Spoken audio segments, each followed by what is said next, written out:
Good evening and welcome to the Cover One Buffalo podcast. As we open up this emergency show, the Buffalo Bills have traded for wide receiver Stefon Diggs.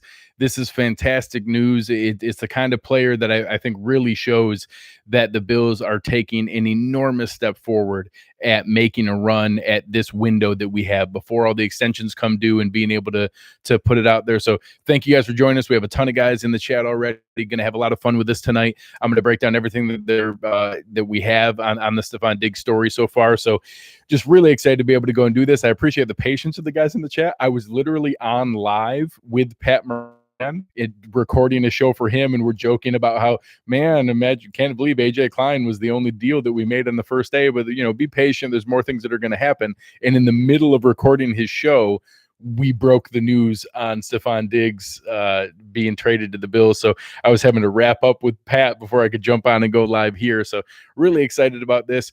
Check out everything we have going on at cover1.net. It's a ton of fun. And this is the exact reason why, is you want to be able to break down what does this mean. So first, let's go over the details of what we know about the trade as a whole. So the Bills traded a substantial amount. This is a very real, trade package of what the Bills gave up, and being able to trade your first round pick matters a lot. So the Bills traded our first round pick, the number 22nd pick overall, our fifth round pick, the extra one that we got from Wyatt Teller, the sixth round pick, the extra one that we got from Wyatt Teller, and a 2021 fourth rounder. We have an extra 2021 fifth from Zay Jones. So, and we got back the Vikings seventh rounder. So honestly, the late round picks are kind of a net equal for me. The Bills in 2020, this coming draft, are still going to have a second, a third, a fourth, a fifth, 2 sixths, and a seventh. So we're still going to have 7 picks in the draft.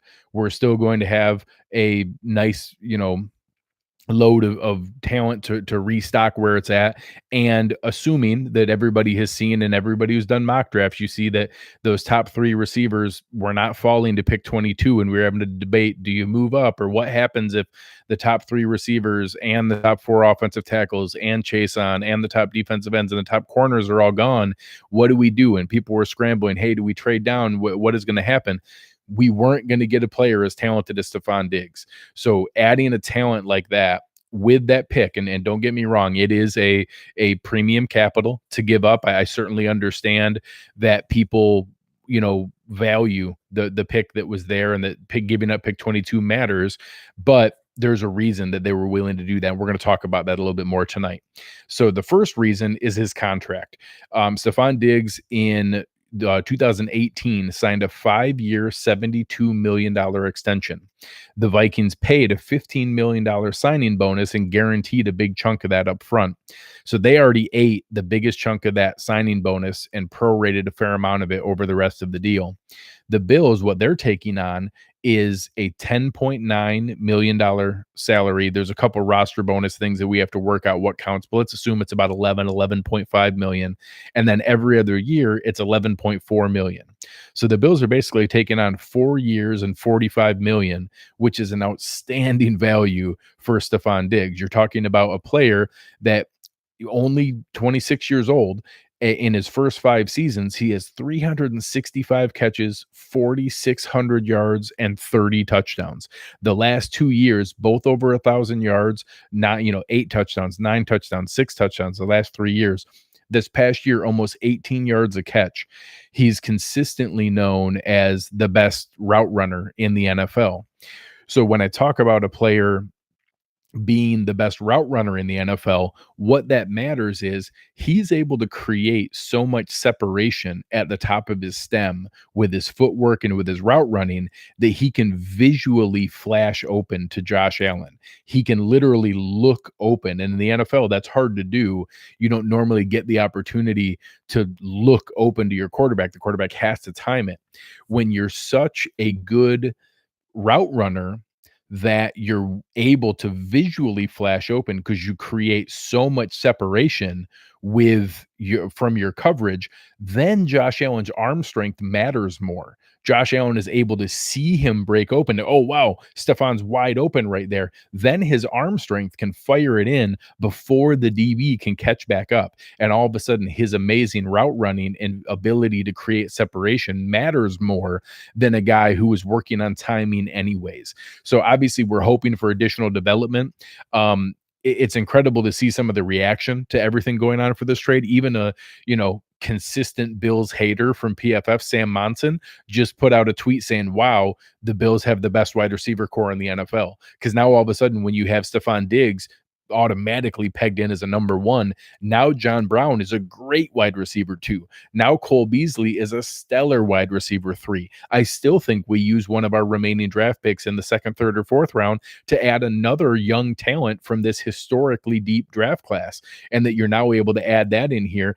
And you're still talking about maybe a cheap free agent signing, and then all of a sudden Isaiah McKenzie is of the world, or if he's back right now, we have not tendered him in his deal. But your Duke Williams, your Robert Foster, your Andre Roberts are now fighting for tail end roster spots, and you're able to be able to add that in there. So there's also been a couple tweets out there that I think kind of matter into what we have going on here, in the sense that Field Yates was someone who was talking about the culture that's been created in Buffalo, and that how much faith there are from a player standpoint, in that now he's touch based with Stefon Diggs, and that because of what he's heard about the locker room and everything they built, that he's excited to be in Buffalo and really looking forward to that opportunity. So, having that kind of thing build up over time, really bad that now we're able to bring in a guy and built a culture where somebody may not have been excited previous role, and now is coming into a place where, he's going to be that number one target, going to be a huge part of this offense. They just gave up a ton to be able to get him. They're going to put him on that pedestal as being, that number one weapon in the passing offense, with the talent around him for John Brown, Cole Beasley, the development of Dawson Knox. It's basically taking away every possible opportunity to be able to evaluate Josh Allen. We now are going to know that we have the guy to be able to do this. So just really, really excited about the opportunity to add a player like him. Another thing to look at is that those 4 years remaining on his deal are when Stefon Diggs is age 26, 27, 28, and 29. So we're not talking about paying a guy into his mid 30s. We're not talking about paying a guy who's over the hill. We're talking about, we're now going to pay a guy who is an elite talent through his 4 peak years from a physical skill set capability. This is the exact kind of win now, go for broke move that matters. Some questions coming in the chat here asking about size. Diggs is, maybe 6 foot and 3/4 of an inch. I think he measured at the combine just under 6'1". He's about 200 pounds. He ran a 4.45, so he's fast, had some good explosion measurables and quick, short area quickness. But most of what he does is having elite route running. Like he has phenomenal feet. He has the best technique route running in the NFL. He's very much like, I mean, not the complete crazy version, but like an Antonio Brown, where Brown wasn't the fastest guy, wasn't the most explosive, wasn't necessarily the absolute quickest, but he was so good with his footwork and his route running that he just got open over and over again. So Diggs is very much like that. So I think it's a great opportunity to be able to, questionable but playing, but he's never missed more than 3 games in a season. Every single season is 13, 14, 15 games, no major injuries from that standpoint, and really brings a lot to the table, overall on his capabilities to be able to do that. So it's fantastic to be able to add that kind of talent to what we have in this room. And I think it shows the investment that Bean is looking to make with the window that we have here. So I also think it's a harbinger of, I had this debate with a lot of people late into the evening. The Bills hadn't made any moves yet. We didn't have any announcements of anything going on. There was a lot of concern about, hey, are we missing out on things? And I kept asking people, well, what guys that signed elsewhere were you upset about it that you were missing on? And, I said, between the handful of wish list and crazy dream off season and predicted off season, I mentioned 29 different players. Well, two of them signed today. I wouldn't have minded Christian Kirksey or Kyle Van Noy, and honestly, I probably would have liked them a little bit more than AJ Klein. But we signed AJ Klein for less money, and he fills the spot for Lorenzo Alexander. AJ Klein is a strong side linebacker. He's 6'1", 240, plays special teams, played 70% of the snaps for the New Orleans Saints last year, a very good playoff team. And now you plug and play. He's in there as our third linebacker, and he makes sense as that first and second down downhill thumper from a strong side linebacker standpoint. Plus, he's going to play special teams and be able to contribute there. And that, hey, it's, there's nobody else that we missed out on. There's still a ton of running backs I wouldn't mind signing. There's a handful of wide receivers I wouldn't mind. There's some offensive linemen. There's a laundry list of defensive ends. We hadn't missed out on anything. So I was tempering everyone's expectations that, if that list exhausts itself and we've now missed out on all 29 guys that I mentioned and we didn't fill any holes, then okay, then I'll be upset. But right now, all those guys are still available. And that, Brandon Beane making sure that he gets good value. And I'll just warn everybody, last year, it was day 2 of the tampering period that we signed Mitch Morse and John Brown and Cole Beasley and Tyler Croft, and most of the bigger deals that we signed were on day 2. So I certainly am very excited about multiple guys to be able to go after. So my biggest one is pass rush. I still want to see us go after, a Robert Quinn, a Dante Fowler, a Marcus Golden, Everson Griffin, Mario Addison. I wouldn't mind 2 of those guys. I wouldn't mind splurging on a bigger one and then be able to release someone like Trent Murphy and also bring in Mario Addison or Everson Griffin as a lower level, player that's there. So really excited to be able to do this. Guys, let me know in the chat if you guys have some questions, anything about Diggs, anything about the moves that are made here today. We'll kind of go through those and answer some of those. Obviously, I get it for fans who did a ton of mock drafts and super pumped about that, first round pick and being able to go in and understand where things are shaking down. Hey, live news, it's breaking as we're here on the show. The Bills have also signed Mario Addison on a 3-year deal. Looking for the details as we're going here, but Marcel Louis-Jacques showing that the Bills have added Mario Addison. So this is our third deal of the late night here. So being able to go and understand, where these things add in, I think that's a very good deal. That's a guy who had 4 straight seasons of 9+ sacks. So being able to add even more to what's going on here, I think this is exactly what you want to see and be able to understand that the Bills are moving forward and being able to really try to cash in on this window we have before all the extensions come up and before we start signing all of the huge talent that we're able to show. So being excited about the, overall talent that they're adding here, I think shows that any hesitance or delay, I kept telling people, I'm like, hey, it's only been 6 hours. It's only been 7 hours. It's not the end of the world. Well, boom, here at night from 9:30 at night to 11:20, we just signed AJ Klein, traded for Stefon Diggs, signed Mario Addison, and now all of a sudden our first day looks pretty darn good. So being able to step back and be able to see that kind of patience and everything that's there is really exciting to be able to add there. So I'm also confident we're not done. I think that the Bills were sniffing around Chris Harris. I think that Chris Harris is the kind of player that could really add a ton here. I wasn't terribly satisfied with the play of Taron Johnson last year, and being able to add in a player who's the best slot corner in the NFL, who could probably play outside on first down. And then all of a sudden you have a competition between Josh Norman, Levi Wallace, and Taron Johnson, who can push to find out, hey, who's the guy who comes in nickel situations? And if it's Josh Norman or Levi Wallace, you kick Chris Harris into nickel. And if it's Taron Johnson, you leave Chris Harris on the outside. So I think that it's exciting to see that they're in on a player like that.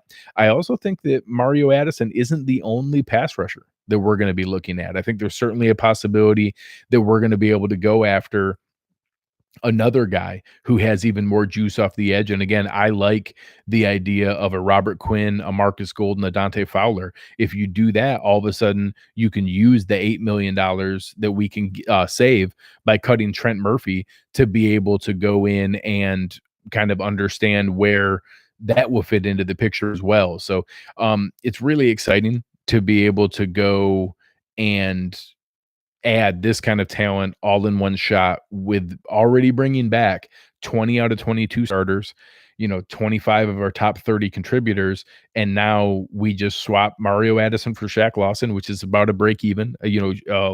Mario Addison's a little bit older, but Shaq Lawson's last 4 seasons were 2 sacks, 4 sacks, 4 sacks, 6.5 sacks. Mario Addison's had 9, 9.5, 10, and 9. So it's certainly at best a break even in that situation. Even I'll give the age a comparison that it obviously makes sense to be able to add somebody in from that standpoint, but being able to add the players that we are trading for Stefon Diggs and the domino effect that has on the entire offense. Now putting John Brown against number 2 corners, consistently putting Cole Beasley against nickel corners, being able to not have any extra attention on Dawson Knox, and having a guy that has, what they call on the field gravity. It just, everything shifts a little bit more towards him. All of the safeties have to shift a little bit more over and know where Stefon Diggs is. When you have a critical 3rd and 7, who are you going to go after? Who are you going to focus your attention on when Cole Beasley can get open and that John Brown is going to be able to test you deep and then pull up for that quick 10-yard comeback because you were giving too much cushion, and Stefon Diggs can put you in the blender and be able to get his footwork going to be able to get open. It's going to be pretty incredible to go after that and to be able to understand where those things fit in.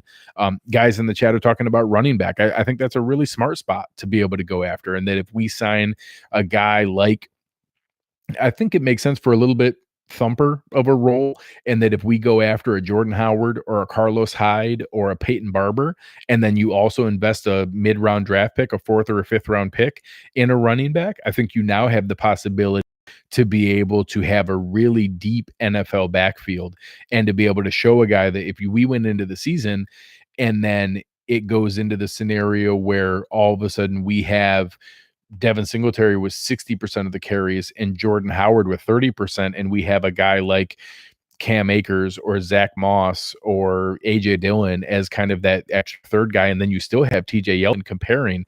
Antonio Gibson is a perfect guy. I think Antonio Gibson's the kind of guy who could push TJ Yeldon off this roster, and you have explosive speed from Gibson. He pushes Yeldon off the roster. Jordan Howard is that short yardage thumper that can, be able to save that wear and tear off Singletary. And now you have that kind of, modern NFL backfield that we're probably spending a total of $4 million on, and you're able to get that full contributions from everybody there. So I think that this does leave one other piece that I like, and I see some of the names coming up here in the chat. Adding a Stefon Diggs and his footwork, he's the number 1 receiver for sure. I'd still like to see us in the mid rounds go after a Chase Claypool, a Antonio Gandy Golden, a Michael Pittman, that kind of tall, jump ball guy who can be the upgrade over Duke Williams that I think he can be, or at least push to be able to make sure that we have that role on the roster. So I think there's a lot of exciting things to be able to go on here. I'm scrolling through, making sure I didn't miss any other breaking news that was happening here. If anybody in the chat sees any contract terms for Mario Addison, let me know if you're seeing what those are. But it's just incredible to be able to have all of these things happening so late. I was getting ready to pack it in. I put my son to bed. I agreed to be able to jump on with Pat to be able to kind of talk about what things were out there and was it exciting to be able to, kind of survive day one without anything really happening. And then all of a sudden we had everything happen all at once late at night here. So just an incredible, turn of events to be able to have everything going on all at once and to understand how this impacts the Bills and where everything is falling. So really exciting. Any other questions in the chat before we wrap things up for the day? All right. Really appreciate it, guys. Had a ton of fun here. We're going to do this all throughout the free agency. We'll jump on again tomorrow, be able to have a little bit more fun in talking about what other moves are going to take place. And again, I do think we see more moves. I think that there's names at defensive end. I think there's names at defensive tackle. I think that there's pieces at cornerback, like I mentioned, Chris Harris. I think there's some other moves at safety. Jaron Curse is another guy that I like, who is kind of the big nickel and special teams gunner for the Vikings that I think has a lot of possibility as well. So being able to kind of show everything that fits in there. Now I got a couple questions coming in here. Cody was asking, do I see us winning the AFC East? We just traded for Stefon Diggs. We're winning the Super Bowl. So I'm not really concerned about the AFC East. That's just the first step, according to where we need to get to. That question actually came up with Pat as well about, do I think Tom Brady's returning and where does that put us? I already thought that we were pretty close, and obviously if Tom Brady returns and you have Bill Belichick, betting against them is, historically has shown is a pretty poor bet. So that's crazy to be able to think that we're all of a sudden leapfrogging them. If Tom Brady leaves, I feel really good that we're the best team in the AFC East. I think that this is a huge step forward from a roster standpoint. I absolutely think that the Bills are in place to make a run at the AFC East and for a nice playoff run. This is not a minor move. This is not a, just a nice to have. This means that they think we have a championship caliber roster and that they're adding a championship caliber number one piece to be able to do that. So, I think that's certainly, in the cards, and that now expecting to win the division is perfectly reasonable. Eric was asking, what do I think the next position we fill in free agency? I hope it's pass rush. I don't think Mario Addison is enough. I think that we need another piece in addition to him. I hope that it's a Dante Fowler, Marcus Golden, Robert Quinn level guy. And then all of a sudden you can let Trent Murphy go, save his $8 million and kind of get a coupon off of that ad. Hopefully that nets out to what Mario Addison would have been. And then you can still draft a guy, plus maybe have some development from Daryl Johnson. So exciting to see where that takes us as well. I did see a tweet from Josh Allen, just saying that you dig. That's fun to be able to see, that he's buying into everything that's there. So it's going to be a lot of fun to be able to show that and to understand. We got a couple guys asking, do I think that we're going to sign DJ Reader? I never really understood that connection, in that DJ Reader's a great player. He's really good. He's a good nose tackle, but I don't want to have another $13 million nose tackle. We just did that with Star Lotulelei, and that Reader is a little bit more disruptive, but he's a 2.5 sack guy. He's just a really good run defender who can push the pocket a little bit. If we were starting from scratch and I could pair him with Ed Oliver, that's great, but I can't. We're already paying Star. We're already having Harrison Phillips coming back. We need a 3-tech, not a 1-tech. So I'd figure it out if we were going to add a guy as talented as DJ Reader. It just seemed like a weird fit to sign a guy who's looking for 11 to 13 million. Javon Hargrave just got 13 million a year. That's what DJ Reader's going to want. And it just seems weird to be able to sign that kind of guy when I'd rather that exact amount of money, 13 million a year, give that to Robert Quinn. Go give me a pass rusher.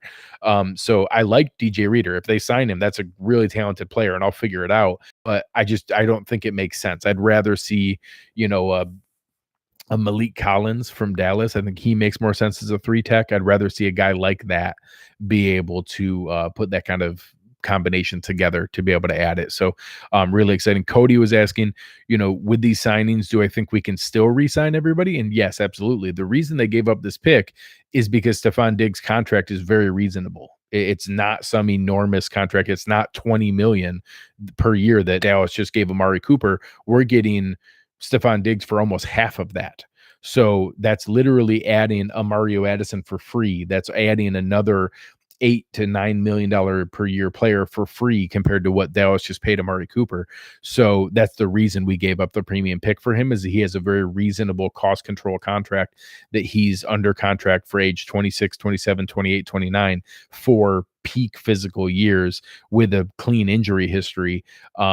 It's going to be able to, max out to what we need there. So I don't see that as being a reason that we don't re-sign all those guys. I've always thought that Milano and Dawkins were the most likely in the short term. Trey White's the most important, but with the 5th-year option, it might happen this year. It might happen next year.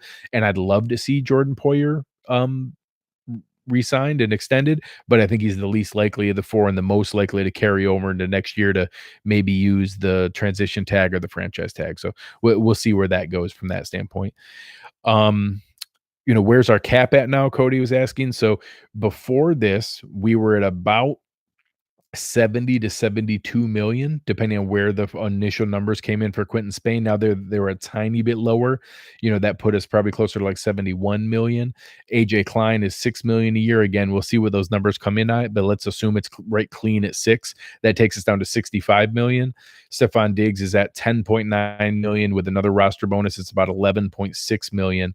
So now you're talking about maybe 53 million left. So plenty of cap space. I think that if we do all the extensions, that only takes up 15 or 20 million between all the extensions that we're talking about for the impact for this year. The draft pool takes up another 5 to 6 million, and we just gave up our first round pick, so it's actually a little bit less. So let's say that's 25 million together. He likes to keep about 10 million in his pocket for just in case with injuries and things like that. So I would say we have a good, 18 to 20 million left to be able to play around with, that we could go out there and make some moves. So I think that 20 million is perfectly within reach. I think that you could sign, Robert Quinn for 13 million, Jordan Howard for 3 million. You could go out and get another depth corner, for a couple million. You could go out and get another defensive tackle, so that's probably one that makes sense. Say it's Malik Collins for 5 million, Jordan Howard for 3 million, and Robert Quinn for 13 million. You could do all three of those, plus the trade for Stefon Diggs, plus Mario Addison, plus the other moves, and then cut Trent Murphy and save 8 million off of there and still have room to spare and still be able to go after it. Heck, you could still do Chris Harris with that combination and still have room for all of the extensions that are in play. So that's a lot of names. I don't know that we're going to do all of those things or at that level, but I do think that we're talking about 3 or 4 or 5 more players being added, somewhere in that range. I would guess 3 to 5 being the most likely to be able to do that combination. One last question, taking a look here, and the realistic biggest signing left, I do think it would be probably Chris Harris or Robert Quinn. I don't know that we'd go both of those. I don't think we have 2 more $10 million deals left in us. I think there could be one. I think there could be one double-digit 10 million plus year player, but I think it would be either Chris Harris or a Robert Quinn, Dante Fowler, Marcus Golden level player, or it would be somebody lower at the lower tier. Maybe you go Chris Harris and then you go Emmanuel Ogbah for 5 million, 6 million, somewhere like that. Maybe you do the opposite. Maybe you go Robert Quinn and then the other guy is Xavier Howard or Xavier Rhodes, something like that. So I think there's a handful of combinations to be able to understand where everything balances out and comes into play. All right, guys, this has been a ton of fun. Obviously, this is exactly what we want to be able to do, is to go live as huge events like this take place, be able to share everything that's going on. So again, the Bills have traded for Stefon Diggs. The Bills traded for a just turned 26, who'll play all season at the age of 26. A guy coming off a 100-catch season 2 years ago and back-to-back 1,000-yard seasons, 30 touchdowns. We got him from age 26 through 29 for a very reasonable $11 to $12 million a year, and now have completely transformed this offense by adding in a number 1 alpha receiver at the top, letting everybody else kind of shuffle in. And that's the kind of impact that we want to be able to have here. I think there's more coming for this offseason. I think we're going to see more moves tomorrow. I think we see a pass rusher and a defensive tackle and additional talent be able to come on board. So, guys, this has been a ton of fun. Really appreciate you guys jumping aboard. We'll talk in the coming days. I'll do tomorrow if we have some more fun news, but you have been listening to Cover One Buffalo, and we are out.